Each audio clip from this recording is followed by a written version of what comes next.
Kokyu Dosa exercises are at the very heart of Aikido training. As the name itself suggests, breath movement. It's all about training your breath power, or Kokyu Ryoku.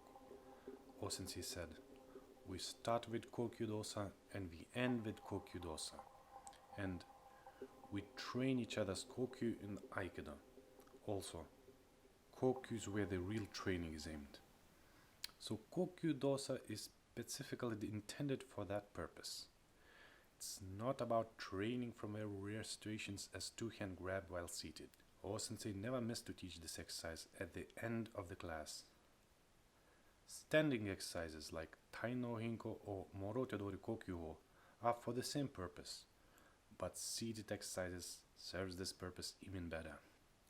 The basic pattern and the most practiced one looks like this, and is uniformly practiced like that in most styles. There are several variations of Kokyu Dosa. However, those are practiced differently in different Aikido styles, according to their understanding, interpretations, and innovations. In fact, I think there are many practitioners doing nonsensical things without realizing it. But I believe, as those exercises are very important, it's equally important to get them right and to train them right. This is where Buddha Manual comes in to help. Through my meticulous research, I've been able to unravel 5 variations of Kokyu Dosa. So, as the basic form is understood more or less right, let's analyze the more advanced one. This is technique number 48, under section named Developing Keep Power, so clearly indicating the purpose of those exercises. The supplied instructions are very short and not very helpful. It says, grab your partner's wrists, nage, move both hands in scooping motion and throw your opponent to the right. We have 2 pictures for this exercise, but the second one, as you'll see later, showing the strike, is actually from the different technique. So again, a mystic example in organizing the technical sequences. So, the text has one important thing though. Instead of raising hands as the sword, as described in the basic method, in this one, you need to move the hands in scooping motion. So this, and only one picture, doesn't feel like we have enough to understand, doesn't it? If you would check Saito Sensei's take on it, in his Buddha 1938 demonstration program, he did it like that, but where's the scooping motion? And it doesn't look like he's getting himself in the position as shown in this photograph. We'll come back to Saito Sensei later. Let's analyze this picture more closely. What is absolutely obvious is that Ueshiba Sensei would open up to the side to unbalance and throw his uke. In the beginning of my training in Buddha techniques, I thought it was all you need. You open up to the side and throw your uke to the mat. It really works fine. But then again, there was this problem. Why would you do it instead of basic pattern? Also, I have noticed that I cannot match the position shown in the picture. However many times I had tried, my uke's right arm always stuck out underneath. I knew this was not some obsolete technique from old Aikijutsu curriculum, because we have O-sensei doing the very same technique in the post-war era, in this picture. So my thinking was, Saito Sensei should have learned this technique, as he had been exposed to O-sensei's basics arguably more than anybody else. So, as I have mentioned, simply opening to the side was not enough. I realized that uke's arms has to be straightened if we are to match the given position. Now, the only variation like that Saito Sensei had is the one from the low grab. Aha! Here we have this scooping motion mentioned in the Buddha Manual, but the way Saito Sensei did it was going with the basic form after that.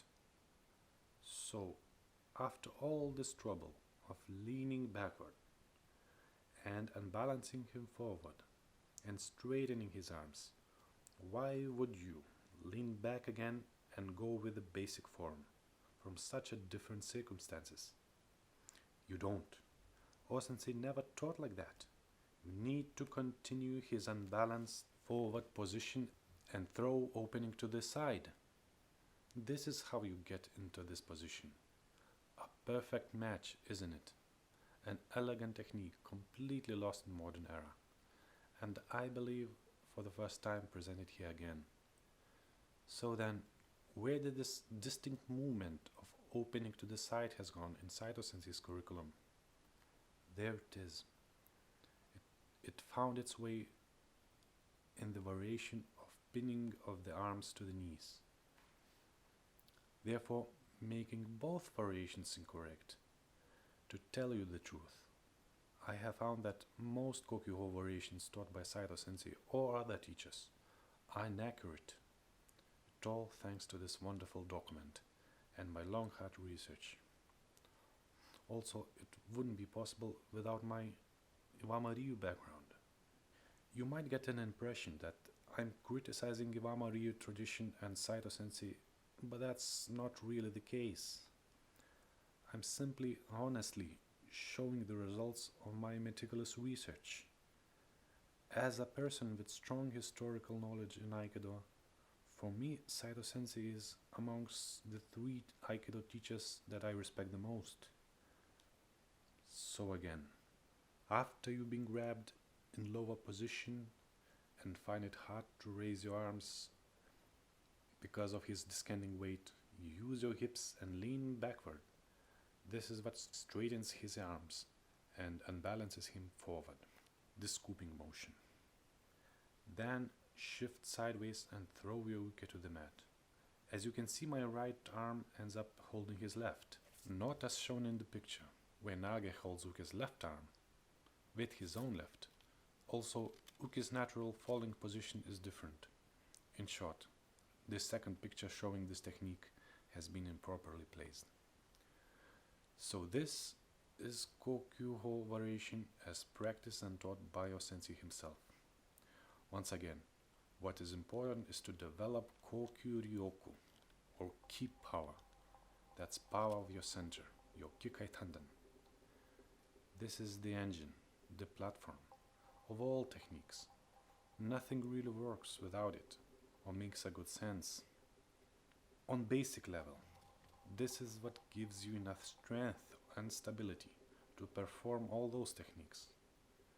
On higher levels, you must learn to perceive with ki and to lead with ki. But at Sensei's level, this is what earned him legendary reputation as unparalleled martial artist. So this is yet another video of my introduction to Budo 1938 manual. Hope you enjoyed it. Hopefully I'll be able to film and produce some more of it in the near future. Thank you for watching.